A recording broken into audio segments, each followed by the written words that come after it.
Dans la crise. Aujourd'hui, oui, c'est vrai, il faut avoir identifié la crise. Et voilà. Bon, vous serez avec nous et vous allez répondre évidemment à nos questions. Et puis, on aura évidemment toutes les questions juridiques. On a un avocat tous les jours dans cette émission, un avocat en droit du travail. Étienne Drouard nous rejoindra tout à l'heure. Sofiane, on commence par la première question de cette émission. Allez, directement. Elle est pour vous, Sandrine Evangelista, notre coach en entreprise. C'est comme ça que je vous ai surnommé. Ça vous va?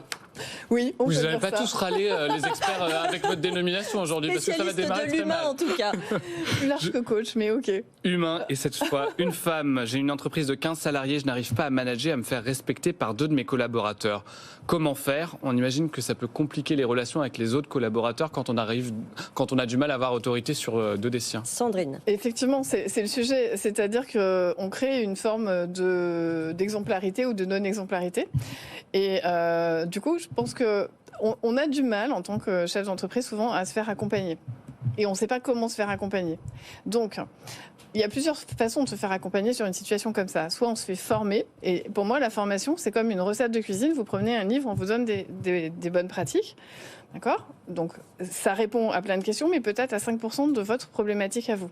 Soit vous vous faites effectivement coacher, et à cet endroit-là, ça va vous permettre de trouver, vous, comment vous allez faire, avec qui vous êtes avec votre personnalité, et la problématique et les gens qui sont dans votre équipe pour trouver des solutions. Et ça me semble essentiel de ne pas rester dans une impasse quand on est bloqué sur ça, parce que ça va déteindre tout doucement sur le climat social de l'entreprise et ça va créer des précédents. Oui, effectivement. Philippe Fourquet, vous qui rencontrez des patrons en difficulté, ces problèmes de leadership, d'autorité sur le reste des équipes, c'est quelque chose que vous voyez couramment de votre côté ? Alors, ce qu'on voit souvent, c'est que malheureusement, et je rejoins totalement ce que vient de dire Sandrine, le coaching n'est pas encore totalement rentré, notamment dans les TPE, PME que nous accompagnons. Et on le voit très directement quand malheureusement ils arrivent dans nos associations pour qu'on les accompagne. La première chose que l'on fait avec eux, c'est de leur permettre de bénéficier de 6 ou 7 séances de coaching gratuites. Et là, ils découvrent le coaching.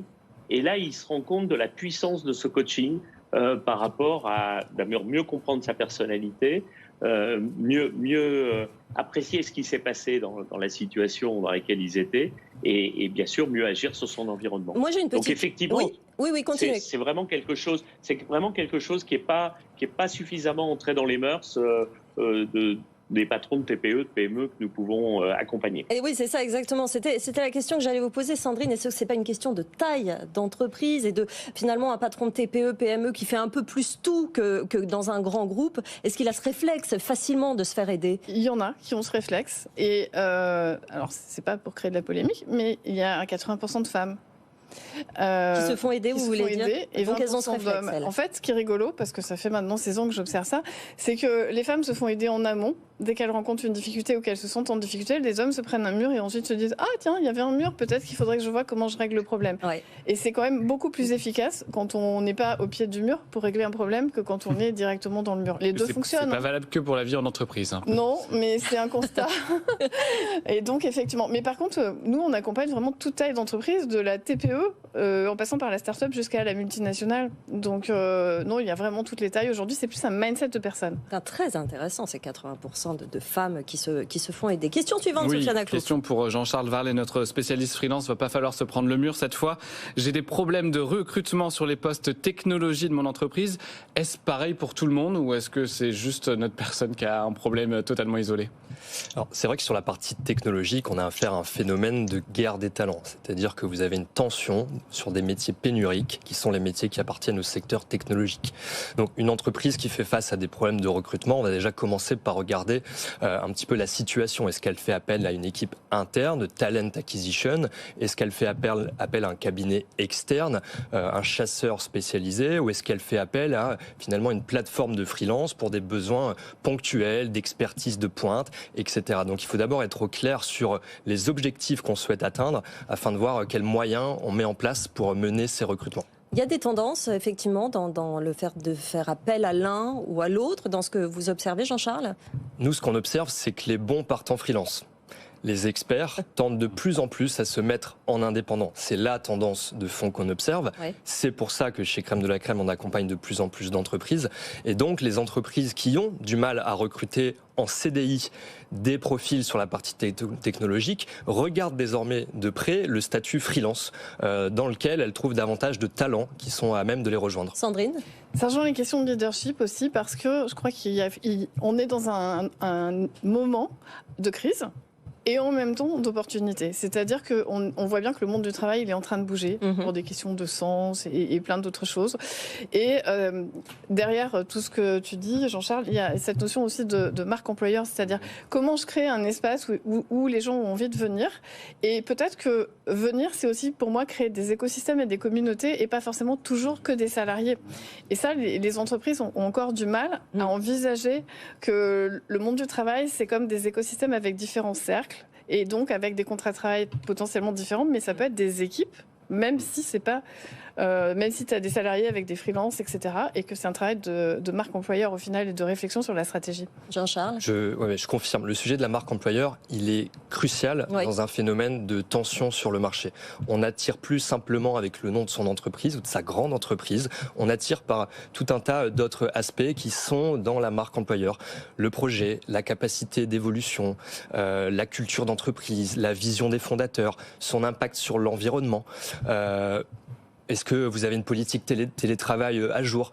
Tous ces aspects, aujourd'hui, comptent dans les sujets de recrutement et dans la guerre des talents en particulier. Voilà, on se demande pourquoi les entrepreneurs doivent en permanence s'adapter. On a la réponse ici. Une petite alerte info, ça vient de tomber. On en parle évidemment sur BFM Business. C'est Gabriel Attal qui prend la place de Elisabeth Borne. Il est donc Premier ministre à l'âge de 34 ans, information confirmée de nos confrères de BFM TV. Plus jeune Premier ministre de la Ve République. Le précédent, c'était donc Laurent Fabius. Le record là est largement battu. Marcheur de la première heure qui a rejoint Emmanuel Macron dès 2016 et puis ministre des comptes publics, celle-là qu'on avait bien connue à BFM Business, et depuis ministre de l'Éducation nationale. Depuis pas longtemps. On peut donc dire que trajectoire fulgurante de Gabriel Attal, nommé donc Premier ministre. Voilà, on continue à répondre à vos questions sur BFM Business. Avec vous, employeurs, employés, posez-nous vos questions. La prochaine question, Sofiane Aklouf. Elle est pour Philippe Fourquet, si vous nous entendez, notre spécialiste en situation de crise et en rebond, j'ai bien compris. Merci. Voici votre question. J'ai monté un salon de coiffure avec une amie. Nous sommes associés à 50-50, mais depuis nous sommes fâchés. Y a-t-il une solution que de se couper les cheveux en 4 ? Ça, c'est moi qui l'ajoute à la fin. Oui, effectivement. D'abord, la première chose, avant d'envisager une procédure contentieuse ou quoi que ce soit, on peut faire appel à la médiation. Il y a des médiateurs qui sont des gens formés, qui sont pas des juges, c'est pas des experts, c'est pas des arbitres, c'est des gens qui sont là pour essayer de trouver une résolution amiable des conflits. Donc, à mon avis, avant même d'envisager d'aller vers une procédure contentieuse ou quoi que ce soit pour se séparer de cet associé avec laquelle j'ai bien compris que la situation était tendue, essayons d'abord la médiation. Ça peut être une solution pour sortir de cette crise et rebondir. Voilà. Sandrine, vous vouliez réagir ? Oui, parce que derrière ce genre de situation, les conflits entre associés, c'est ce qui plante le plus les entreprises, en fait.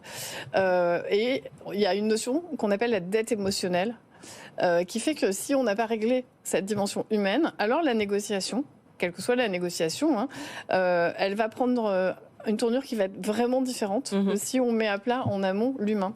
Et c'est quand même complètement tabou. C'est-à-dire qu'on s'accroche à des procédures juridiques, comptables, etc. Et c'est très très bien, on en a besoin. Mais en amont, n'oublions pas qu'il y a des humains qui règlent leur compte, si je puis dire. Moi, j'ai une question générale. Philippe, vous allez peut-être me répondre. Vous qui voyez ça quotidiennement, est-ce que justement l'humain ne prend pas davantage qu'avant et peut-être même trop de place dans l'univers de l'entreprise, justement ? Et quand on regarde, et ce que j'allais compléter par rapport à ce que disait Sandrine, quand on regarde, nous, les causes d'échecs ou de crises qui arrivent dans nos associations et qu'on doit accompagner, effectivement, la part de l'humain, très souvent, le fait d'être ami, c'est pas forcément avoir la capacité d'être associé. Et donc, très souvent, les situations, on construit quelque chose parce qu'on connaît bien la personne, et puis quand on travaille avec cette personne, c'est un peu différent. Donc, la cause humaine dans la relation au sein de l'entreprise, elle est fondamentale et elle conduit malheureusement très souvent à des échecs. Et nous le voyons dans les causes possibles d'accompagnement. On le voit très très souvent. Parmi les conseils finalement que vous donnez, Philippe, ne pas s'associer avec un ami parce que c'est un ami. Sandrine. Et anticiper. Oui. Voilà, c'est pas parce qu'on est amis qu'on sera vraiment forcément complémentaires dans la réalisation du projet. Voilà. Sandrine. Ça s'anticipe, en fait. C'est-à-dire qu'aujourd'hui, on est capable, avec des tests de personnalité, avec plein de méthodes, en tout cas que nous, on utilise au sein de mon agence, de voir comment ça va fonctionner quand ça marche bien et aussi sous crise. En fait, toute crise, elle peut se surmonter à partir du moment où on l'a anticipée avant. C'est pas quand on est dedans qu'on arrive à la gérer et qu'on commence à travailler ensemble. C'est quand on est en amont. Donc, par exemple, sur les startups, le scaling d'une startup, la due diligence RH, donc la dimension de comment les associés vont se comporter sous crise en fonction du type de croissance qu'ils vont vivre. Pour moi, c'est juste un incontournable. Or, aujourd'hui, c'est moins de 10% des startups françaises qui font ça. Une réaction, justement, Sandrine, vous parliez tout à l'heure, notre coach en entreprise, de la façon de gérer son équipe. Bien, une réaction de Camille sur LinkedIn qui nous dit « Un bon manager doit réussir à emmener son équipe avec lui, être un leader et une vraie aide, pas juste une personne qui donne des ordres. » Vous êtes plutôt d'accord avec ça ? Oui, je suis d'accord, mais n'oublions pas que ça s'apprend. C'est-à-dire que souvent, ce qui se passe dans le parcours professionnel, c'est que vous êtes un bon expert technique. Alors, on vous fait monter les échelons parce qu'aujourd'hui, on a quand même plutôt une façon de promouvoir les gens par le management plutôt que par l'expertise. Ça se discute, mais c'est un autre sujet. Et du coup, vous vous retrouvez propulsé un poste de management, très souvent en ayant fait 2 jours de formation, et encore quand vous les avez fait. Et c'est un métier, l'humain, à part entière. En plus de votre expertise métier, ça vous demande d'apprendre un nouveau métier qui s'appelle manager. D'où notre expert humain qui est avec nous aujourd'hui. Sofiane, une autre question, peut-être par téléphone ? Combien ça coûte de renforcer sa sécurité informatique ? On a la bonne personne pour ça, je crois. Ça se passe au téléphone. Notre expert juridique du jour, Étienne Drouard, va-t-il répondre au téléphone ? La 3e sonnerie, il faut répondre, sinon la valise RTL est perdue. Ça y est, il est avec nous. Bonjour Étienne Drouard. Bonjour. Alors, cette question, combien ça coûte de renforcer sa sécurité informatique ? Est-ce que ça n'implique pas des dépenses incontrôlées ? Qu'est-ce que vous pouvez répondre à notre auditeur ? Les vraies dépenses incontrôlées, c'est celles qui consistent à attendre une crise et une attaque informatique. Là, on va assister à un budget incontrôlé. Quel est le prestataire qui va m'aider, qui sont mes communicants, mes investigateurs, ceux qui vont permettre de rétablir mon informatique. Là, on est sûr d'avoir des dépenses incontrôlées. Alors que si on prend avant une crise informatique des choses dans l'ordre, on se demande quel investissement je vais faire, le coût, le bilan de l'efficacité informatique, si je vais externaliser ou pas. J'entendais tout à l'heure Jean-Charles qui disait qu'il y a de plus en plus de solutions informatiques qui sont externalisées. Oui, c'est vrai. Là, on peut contrôler ces budgets.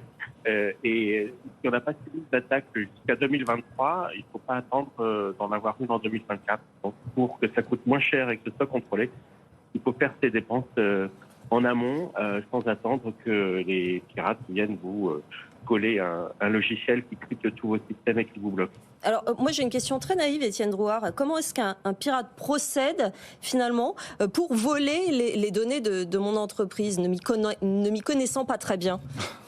Alors, il lui faut une porte d'entrée. C'est un email ou c'est un SMS qu'on vous envoie. Vous cliquez sur un lien, ça auto-exécute un logiciel qui va se répandre dans votre machine, puis dans d'autres, pour pouvoir trouver une vulnérabilité, une faille. À partir de cette entrée, par effraction, on peut installer un logiciel qui va collecter des données et automatiquement les exfiltrer et les sortir de votre entreprise. Et ça, c'est le scénario le plus classique d'une attaque par rançongiciel. On sort des données, en même temps on les crypte chez vous, de sorte que toutes vos machines sont bloquées. Et puis une fois qu'elles sont cryptées et qu'on a sur vous un levier de chantage, eh bien on vous demande de l'argent. Étienne, vous restez avec nous en ligne. Réaction, Jean-Charles? Oui, je confirme, sur le sujet de la cyber, vaut mieux prévenir que guérir, comme on dit. Nous, on observe une forte hausse des demandes en expertise côté cybersécurité ou sécurité des données, que ce soit pour des consultants en cyber ou même des architectes en sécurité des systèmes d'information. Ces métiers pénuriques, ces métiers en tension sont des profils de plus en plus demandés sur le marché, et les grands groupes s'équipent, et même toutes les entreprises s'équipent de ces expertises aujourd'hui pour se prémunir d'éventuelles attaques futures. Les experts du secteur ont souvent l'habitude de dire que ce n'est pas la question que les entreprises doivent se poser, ce n'est pas si elles vont être attaquées, mais quand elles vont être attaquées. C'est toujours un truc qu'il faut garder en tête quand on est patron. Sofiane? Oui, et puisqu'on vous tient, Étienne, et que vous êtes notre expert juridique du jour, il ne vous aura pas échappé qu'il neige dans plusieurs régions de France, avec du verglas, vous le savez bien. Est-ce qu'on peut ne pas aller au travail dans ces cas-là? Il y a un peu de verglas, je ne peux pas prendre ma voiture, je ne peux pas aller au travail, vous comprenez? Alors j'aurais adoré être avec vous en plateau, et c'est le verglas qui m'a retenu chez moi. Merci d'être très contextualisé.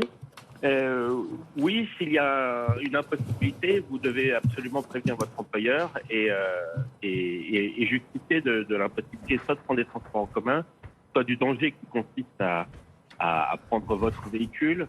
L'Ouest parisien, par exemple, sans vouloir être trop parisien, a été bloqué ce matin, des centaines de personnes sur la route, la préfecture qui bloque des tronçons d'autoroute. Évidemment, lorsque vous êtes face à cette situation et qu'en plus, ou le bus ou le train ne fonctionne pas, dès lors que vous prévenez votre employeur, vous pouvez rester chez vous. Bon, très bien, voilà. Il faut à tout prix prévenir l'employeur. La prochaine question, Sofiane Aklouf. La prochaine question, c'est une question d'actualité. Mon employeur peut-il me demander de remettre ma démission? Ça aurait pu être une question posée par Elisabeth B, sœur de Matignon. Mais non, c'est une question à laquelle nos experts vont devoir répondre en plateau. On les retrouve dans un instant. Oui, ce sera juste après la pub. Philippe Fourquet, Sandrine Evangelista, Jean-Charles Varlet et à distance, Étienne Drouard, qui est tout de même avec nous malgré la neige. Allez, à tout de suite. Avec vous sur BFM Business. Rendez-vous sur BFM Business. Cette semaine, je vous retrouve tous les matins depuis Las Vegas pour un Culture Geek spécial CES dans Good Morning Business. Culture Geek, depuis le CES de Las Vegas, du 9 au 12 janvier, à 6h20 et 8h05 sur BFM Business.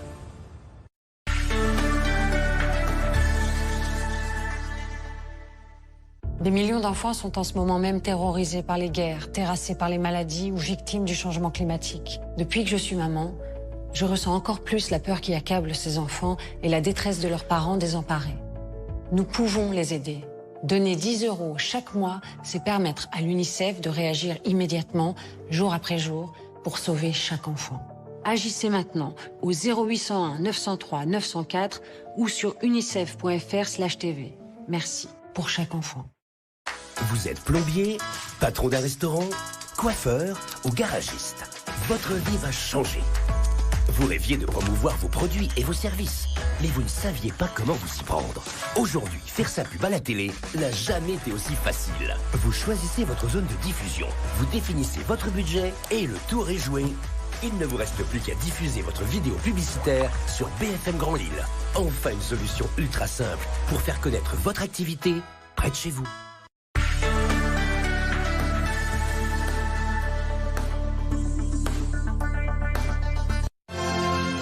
Bonne année 2024 sur BFM Business.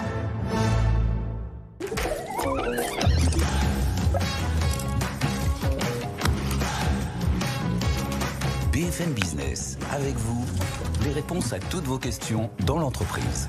Sandra Gandoin. Et nous sommes toujours avec vous pour répondre à vos questions patrons, indépendants, salariés, managers. La vie en entreprise nous intéresse. Nos experts sont avec nous aujourd'hui. Philippe Fourquet, président de la Fédération nationale 60 000 rebonds, secrétaire général du portail du rebond des entrepreneurs. Sandrine Evangelista, CEO de Leaders for a Good Planet. Jean-Charles Varlet, PDG de la crème de la crème. Et à distance, Étienne Drouard, notre avocat du jour, avocat associé au cabinet Hogan Lovells. On était parti parti sur une question très précise. Sofiane Aklouf, on la rappelle. Qui tombe pile dans l'actualité. Mon employeur peut-il me demander de remettre ma démission? C'est le cas notamment, on le rappelle, d'Elisabeth Borne qui a dû la présenter hier. Situation un peu particulière. Voilà. En tout cas, à la tête de l'État, ça se fait. Elisabeth Borne a dû présenter sa démission au président qui l'a acceptée hier. Et on le rappelle, le nouveau Premier ministre a été nommé. Son nom a été divulgué par l'Élysée il y a quelques minutes. C'est donc Gabriel Attal, plus jeune Premier ministre de l'histoire de la Ve République. Mais pour en revenir à cette question, alors, est-ce que ça se fait qu'au sommet de l'État ou est-ce que ça peut être courant? Sandrine, vous aviez une réponse? Alors, je ne suis pas juriste, donc je ne vais pas m'engager sur le plan juridique de est-ce que c'est possible ou pas. Par contre, ça se fait couramment. Dans les usages, ça se pratique. Et là, mon histoire de leadership, elle est importante parce que souvent on me dit Sandrine, c'est quoi ton truc là, le leadership? Alors le leadership, c'est savoir dire non. Dans une situation où on vous demande... Une situation qu'on imagine ici pas forcément facile. Non, déjà. C'est pas simple, mais c'est pour ça que ça nécessite de se préparer et ou de dire je vais prendre le temps de réfléchir. Et parce que souvent, en fait, dans ce genre de situation de crise, on se sent pris de court. On est complètement stressé, paniqué à l'intérieur. Donc on va parfois dire des choses qu'après on va regretter. Donc surtout dans ce genre de situation, vous dites...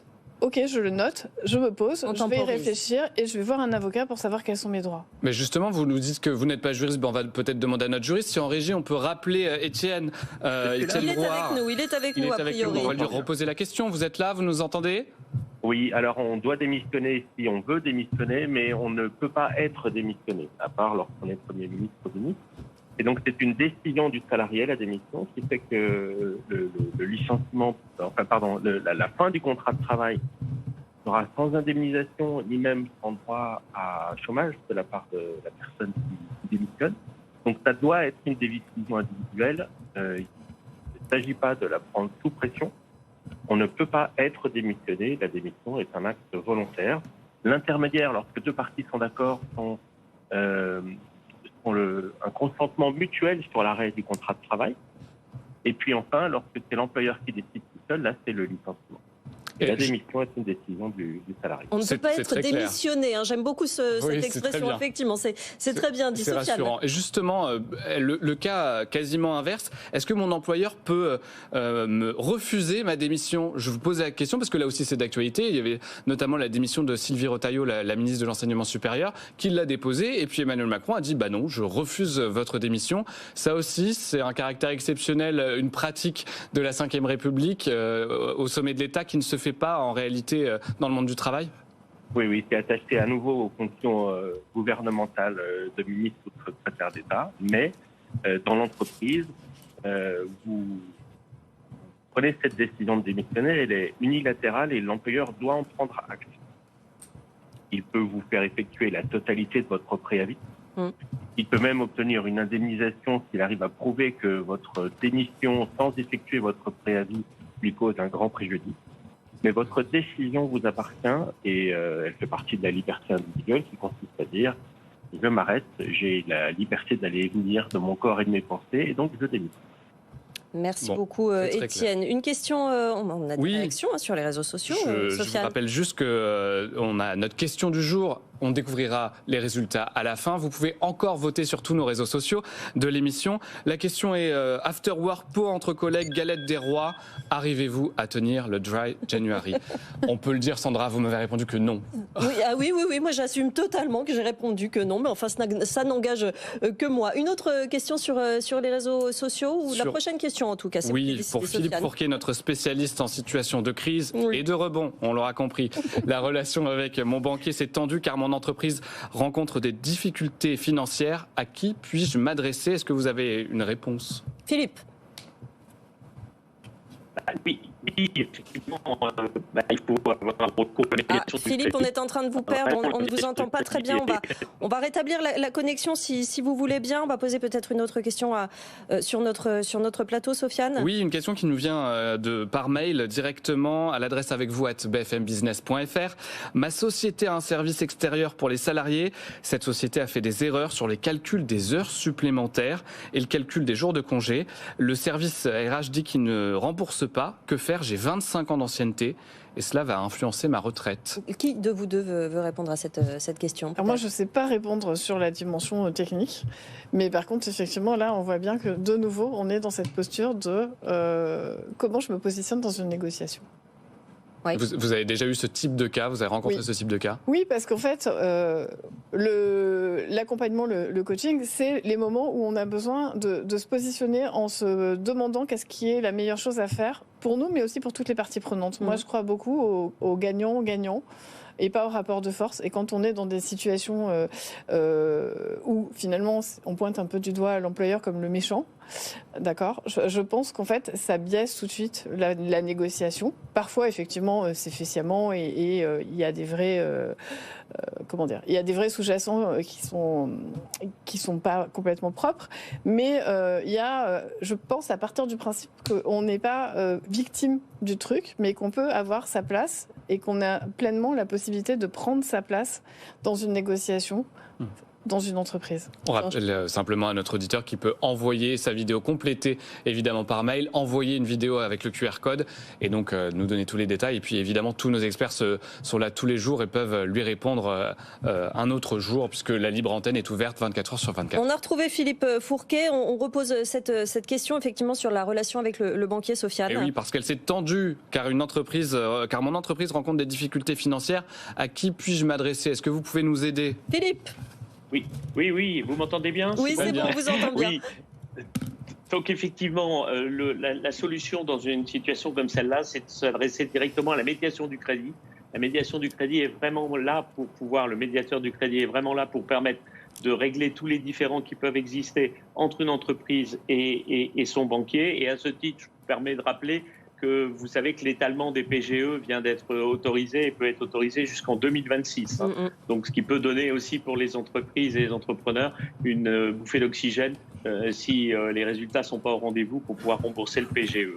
C'est vrai que c'était une vraie inquiétude pour les entrepreneurs, les petites entreprises notamment. Prochaine question, Sofiane. Elle est pour vous, Jean-Charles Varlet, notre spécialiste freelance. Ça tombe bien. Je suis freelance, pas moi, mais en tout cas, c'est la question qui nous est posée. En mission pour différentes sociétés, comment comptabiliser mes honoraires? Alors déjà, vous êtes freelance, vous avez plusieurs clients, déjà bravo, puisque le nerf de la guerre en tant que freelance, c'est de trouver des missions, des clients, des belles missions sur le temps long. Mais donc finalement, en fin de mois, vous allez facturer vos différents clients, tout simplement. Pas de problématique particulière ici que j'observerai. Vous avez une facturation à émettre pour le client A, une facturation à émettre pour le client B. Vous n'oubliez pas de déclarer à l'URSSAF le mois suivant vos recettes, et puis le tour est joué. Ça a l'air quasiment simple. Et comment est-ce qu'on peut organiser son temps de travail? C'est pas toujours simple. On a plusieurs missions. Comment est-ce qu'on se divise en quatre, j'ai envie de vous dire? Là, c'est plus compliqué. Un freelance, il a effectivement une grande liberté de gérer son temps, de gérer ses clients, mais donc une grande responsabilité de bien le faire.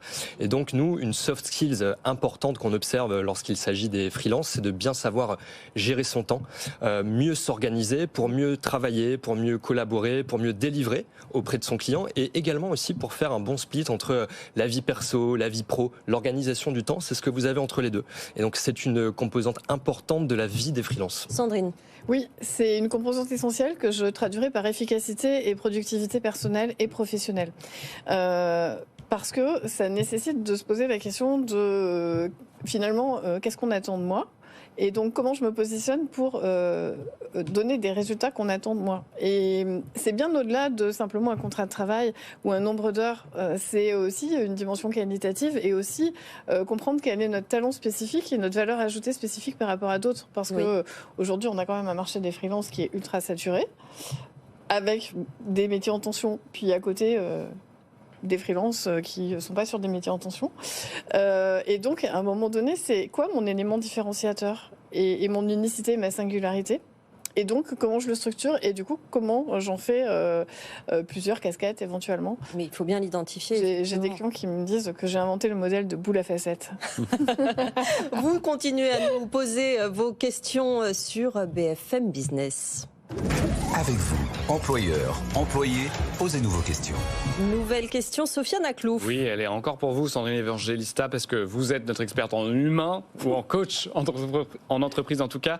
Cette question qui nous vient par mail avec vous à bfmbusiness.fr de David, qui nous écrit: que dois-je faire suite à une agression physique d'un collaborateur qui m'a conduit à un arrêt de travail de 8 jours, et surtout comment reprendre le travail en sécurité? Sandrine. Alors d'abord, prévenir la RH. J'imagine qu'il y a des procédures internes qui nécessitent de pouvoir être appliquées dans ces cas-là. Donc il y a deux morceaux dans la question. Il y a qu'est-ce que je fais concrètement pour me protéger, et donc ça c'est un sujet purement RH et médecin du travail. Donc contacter le médecin du travail, contacter la RH. Et puis il y a le traumatisme, parce qu'on entend aussi, j'entends en tout cas moi en ligne de fond dans la question qu'il y a, je me sens en traumatisme par rapport à ça. Là aussi, à voir si dans l'entreprise il y a des médecins ou des victimologues qui sont spécialistes, qui peuvent accompagner. Est-ce que l'entreprise peut prendre en charge ou le faire à titre personnel? Le traitement du trauma, donc l'agression, c'est un trauma, c'est du ressort de la victimologie. D'accord. Donc c'est une spécificité très spécifique qui n'est pas de la psychologie ou pas du coaching non plus, qui est de la victimologie. Et ça demande effectivement une prise en charge particulière. Particulière et directe, donc chercher un victimologue. Très bien, merci beaucoup Sandrine. On revient sur cette information, alerte info sur BFM Business, ça arrive parfois effectivement. Et cette officialisation effectivement de l'Élysée sur la nomination de Gabriel Attal au poste de Premier ministre, Sofiane. Exactement, Gabriel Attal qui va être chargé de former un gouvernement, c'est ce qu'indique l'Élysée dans un communiqué. Va donc se poser la question du sort des ministres qui ont des portefeuilles économiques, notamment on pense à Bruno Le Maire qui a lui-même eu acte d'autorité sur l'ancien ministre des Comptes publics. On pense aussi à Olivier Dussopt qui attend son jugement dans une semaine. Donc c'est la nouvelle étape. Gabriel Attal, plus jeune Premier ministre de la Ve République, à 34 ans seulement, va donc être chargé de former un gouvernement dans les prochaines heures. Mais on y reviendra évidemment tout en longueur, toute la journée sur BFM Business. On continue l'émission avec vous. On pose les questions. Vous nous posez vos questions. On y répond avec nos experts. La prochaine question est pour qui, Sofiane? Elle est pour Philippe Fourquet, notre spécialiste en situation de crise qui s'est démêlé et surtout nous aider. C'est une question rebond. À la suite de la faillite de mon entreprise, je n'ai pas le moral et vis très mal cette situation. Que pouvez-vous me conseiller? Alors, ça, c'est vraiment une situation humaine extrêmement difficile. À la suite de la liquidation, généralement, on a plusieurs situations.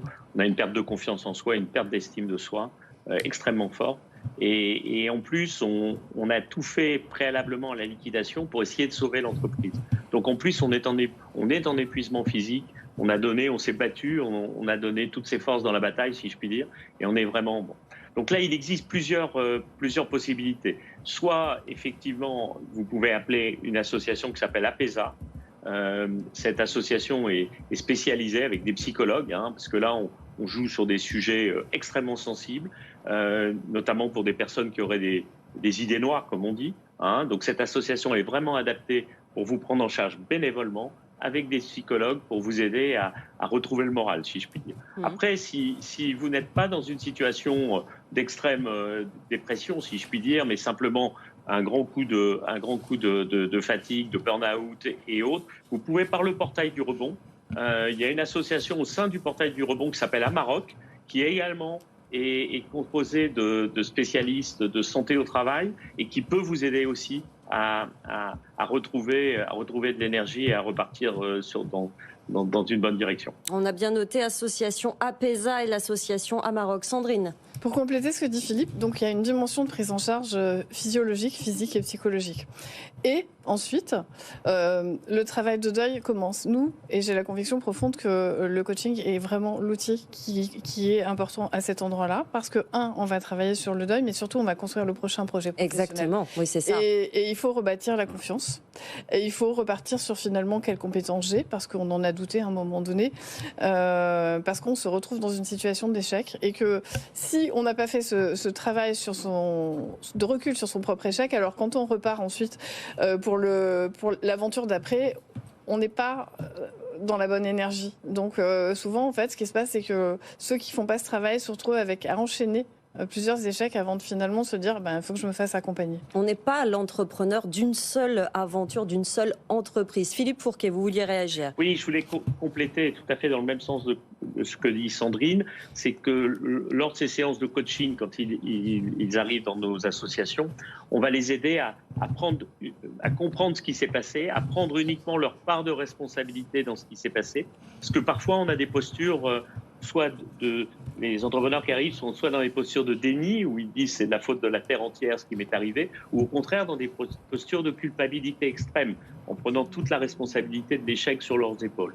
On va les aider à prendre ce qui est uniquement leur part de responsabilité, pas par masochisme, et là je pense que Sandrine me comprendra bien, mais uniquement parce qu'en mettant le doigt sur ce qui n'a pas bien fonctionné et qui est de leur responsabilité, ça solidifiera le projet futur, ça permettra d'éviter de commettre les mêmes erreurs dans le projet futur. C'est fondamental, cette démarche-là, elle est essentielle. Sandrine, essentielle pour bien rebondir. Oui. Je préfère qu'on parle de rebond. Voilà. Le rebond, effectivement. Le message de Philippe Fourquet, c'est bien le rebond, c'est pas l'échec, et c'est très important de le dire, Sandrine. En fait, par rapport à ça, le plus à aller chercher, c'est pour moi d'être accompagné pas juste par des gens qui comprennent, mais par des gens qui sont passés par là. Oui. Et ça, c'est essentiel. Nous, en coaching, on accompagne ce genre de situation avec des entrepreneurs qui se sont cassés la gueule plusieurs fois. En France, quand vous vous plantez sur votre expérience entrepreneuriale, et moi je suis bien placée pour en parler parce que la première entreprise, j'ai fini en liquidation judiciaire. Donc vous avez la culpabilité, vous avez la honte, vous avez tout ce qu'on vous met en fait comme responsabilité. Et ok, c'est important d'être coaché, mais c'est aussi important à ce moment-là d'être plus que coaché, d'être mentoré, d'être coucouné, d'être tutoré, d'avoir des gens qui vont vous permettre de sortir de là avec des solutions concrètes, mais aussi qui sont passés par là parce que du coup ils vont avoir une empathie et un regard complètement déculpabilisant. Et je pense que c'est bien 50% de la réussite du projet professionnel d'après. On a besoin de gens qui nous font confiance à ce moment-là, parce que tout le monde nous dit t'as pas pris la bonne décision, t'aurais dû faire ça, et t'as pas payé tel truc, et donc en fait on a toujours l'impression de faire mal parce qu'on choisit toujours entre des solutions qui sont la moins pire. Le partage d'expérience, c'est très important. Sofiane Aklouf. Une question qui nous vient directement de LinkedIn en direct de Jérémy qui nous demande, c'est pour vous Jean-Charles, en tant que développeur web freelance, comment convaincre une entreprise pour effectuer ma mission en 100% télétravail? Très bonne question. Ça fait aussi écho à ce qu'on disait tout à l'heure au niveau des soft skills. Si vous êtes développeur, vous avez certes un gros bagage technique, vous avez des hard skills, mais aujourd'hui, ça ne suffit plus. À compétences égales entre différents candidats, l'employeur va beaucoup regarder les soft skills, puisque ce qui compte pour l'entreprise, c'est de pouvoir intégrer rapidement, facilement une nouvelle ressource freelance dans ses équipes pour que les projets démarrent au plus vite et se déroulent le mieux.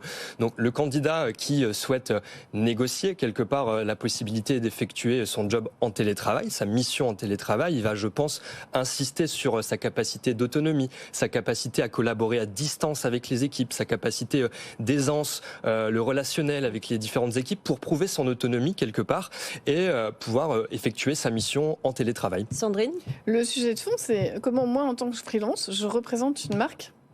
Et ça, souvent, les freelances, surtout en ce moment, désolée de dire ça, mais il y a une petite tendance, je veux être libre, je veux être digital nomade. J'ai rien contre, mais à un moment donné, n'oublions pas qu'on représente une marque. Donc comment on s'assure, en télétravail ou pas en télétravail d'ailleurs, qu'on représente bien cette marque pour un employeur? Mais j'imagine, Jean-Charles, qu'entre celui qui a sérieusement anticipé son projet, sérieusement effectué toutes les étapes, et celui qui veut être digital nomade, qui le fait un peu de façon comme ça dilettante, on voit vite la différence à un moment, j'imagine. Ce qui compte, c'est les résultats. Oui. On ne va pas se le cacher. Une entreprise, ce qu'elle compte, ce qu'elle regarde, c'est les résultats. À la fin de la journée, à la fin du mois, est-ce que le projet a été délivré? Vous soyez en télétravail ou sur site, ce qui compte, c'est la compétence, le résultat. Ouais, mais notre coach va dire qu'il n'y a peut-être pas que ça, il y a aussi la qualité de vie au travail et l'humain derrière. Sur les résultats, mais effectivement, ça dépend aussi si le freelance il est en frontal du client ou pas. S'il est en frontal du client, alors il représente une marque d'entreprise, donc c'est différent. Prochaine question, Sofiane. Oui, une question qu'on va passer directement au téléphone avec notre juriste Étienne Drouard. Si vous nous entendez, que vous êtes toujours là, je dirige une entreprise de 12 salariés et apprentis. Je ne me sens pas concerné par les cyberattaques parce que je ne suis pas informatisé. Est-ce qu'il a tort ou est-ce qu'il a raison ?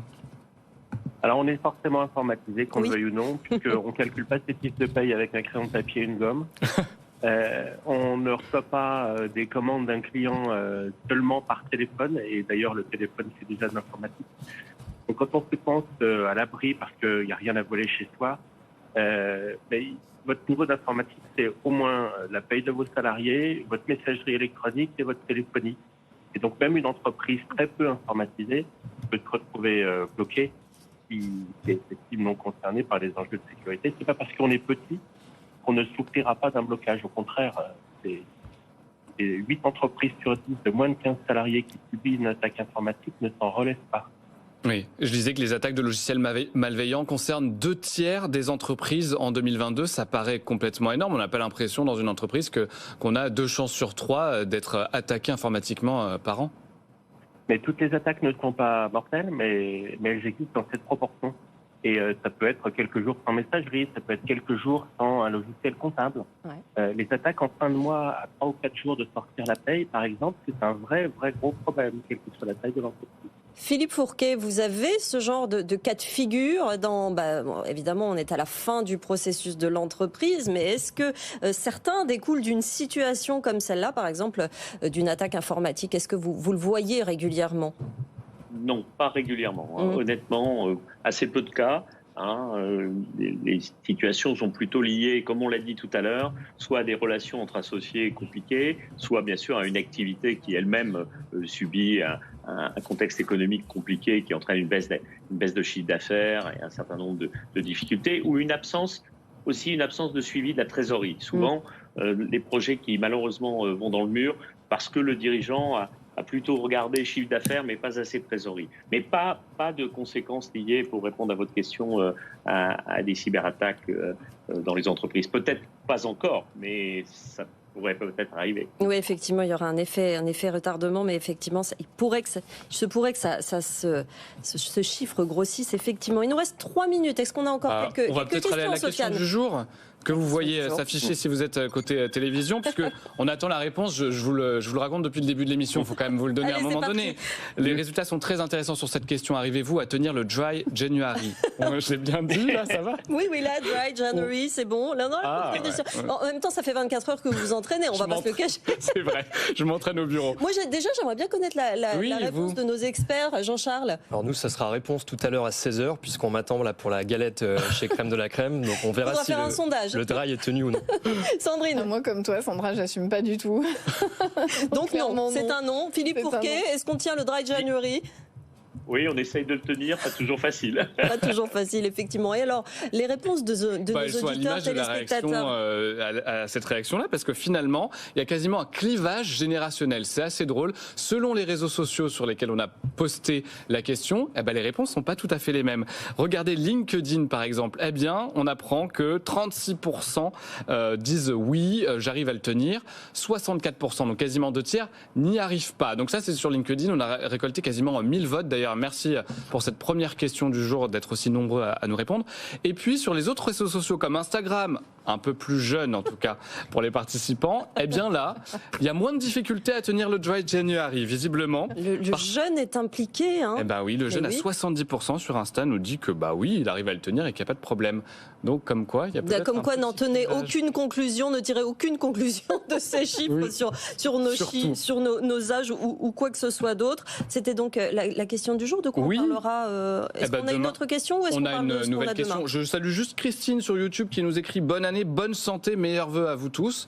Dites-nous, Christine, si vous aussi vous faites le Dry January ou si vous avez déjà abandonné comme moi dès les premiers jours de l'année de janvier. Malheureusement, aucune motivation. Des questions du jour, on en aura évidemment sur tous nos réseaux sociaux. On était ravis d'être en direct avec vous aujourd'hui. Merci à nos experts. Philippe Fourquet, président de la Fédération nationale 60 000 rebonds, secrétaire général du portail du rebond des entrepreneurs. Merci d'avoir été avec nous en direct, Philippe. Merci Sandrine Evangelista, CEO de Leader for a Good Planet, spécialiste de l'humain, qui reviendra sur ce plateau très bientôt évidemment, tout comme Jean-Charles Varlet, PDG de la Crème de la Crème. Merci beaucoup Jean-Charles d'être venu nous voir. À très bientôt. Et Étienne Douard, avocat associé au cabinet Hogan Lovells. Les questions, elles continuent tout au long de la journée. Tout au long de la journée. Vous pouvez d'ailleurs voter dès maintenant sur cette nouvelle question du jour. On y répondra demain.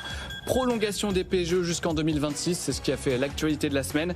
Bonne idée, mauvaise idée, c'est très simple, il y a 2 réponses et on dévoilera les réponses demain comme on l'a fait aujourd'hui. Vous pouvez voter sur tous nos réseaux sociaux, X, Instagram, LinkedIn et puis nous poser toutes vos questions avec le petit QR code que vous voyez si vous êtes à la télévision. Vous nous envoyez des vidéos, vous nous parlez sur TikTok, bref partout. On est avec vous tout au long de la journée, on récolte vos questions et vos vidéos. Attention, j'y tiens vos vidéos, je veux des vidéos pour cette émission toute la journée avec vous à bfmbusiness.fr. On y répond en journée sur les réseaux sociaux et tous les jours entre midi et 13h sur BFM Business. On vous retrouve demain à la même heure. Très bonne journée sur BFM Business. Avec vous sur BFM Business. Ce programme est à retrouver à la demande en podcast sur l'appli BFM Business et sur les plateformes de streaming. Votre programme avec Ski7, location de ski en ligne partout en montagne.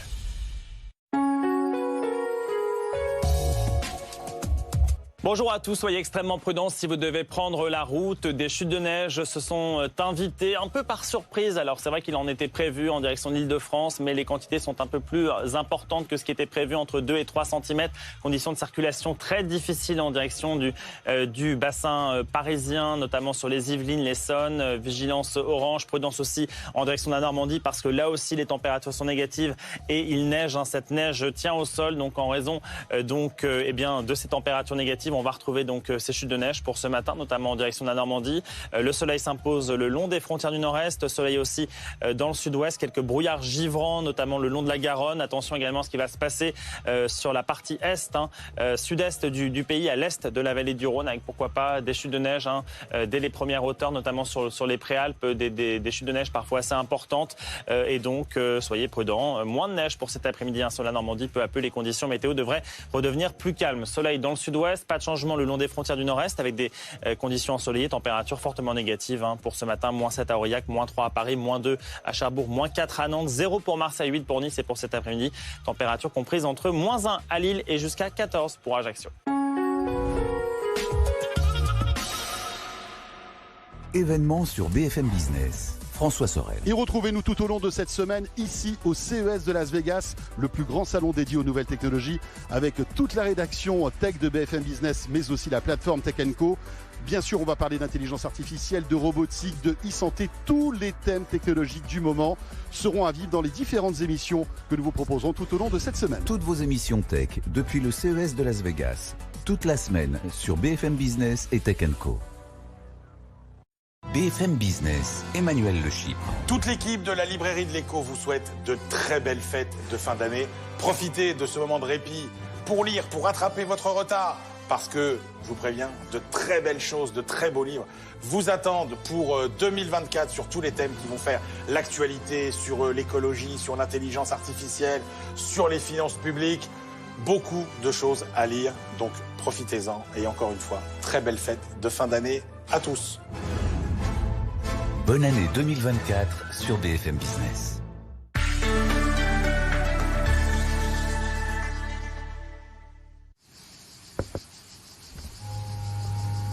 Vos papiers, s'il vous plaît. Votre véhicule? Ouais. Elle est belle, hein, mais je vous la prêterai pas. Pardon? Ah, mais vous excusez pas, je vous la prêterai pas.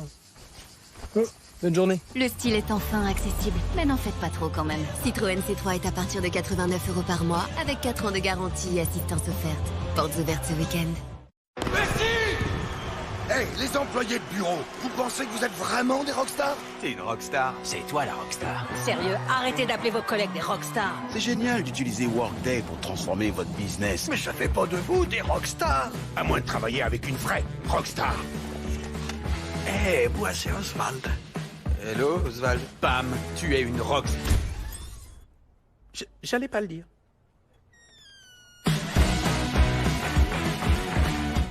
BFM Business, c'est aussi sur Internet. Regardez toutes vos émissions en live ou en replay. Abonnez-vous au podcast et réécoutez le meilleur de BFM Business quand vous le souhaitez. BFM Business, toute l'information économique et financière sur Internet. Tech & Co, c'est toutes les innovations qui transforment votre quotidien. Smartphones, jeux vidéo, réseaux sociaux. Les meilleurs experts pour vous conseiller et vous informer. articles, directs, vidéos. Tech&Co.com, c'est le site pour tout savoir du numérique. Rendez-vous sur techenco.com. Pourquoi rester dans l'ombre? Révélez votre créativité. Montrez aux yeux du monde qui vous êtes. Et osez cultiver votre différence.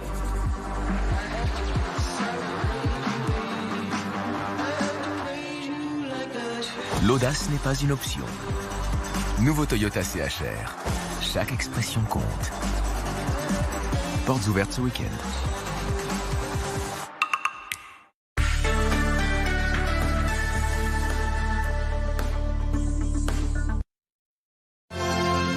Bonne année 2024 sur BFM Business.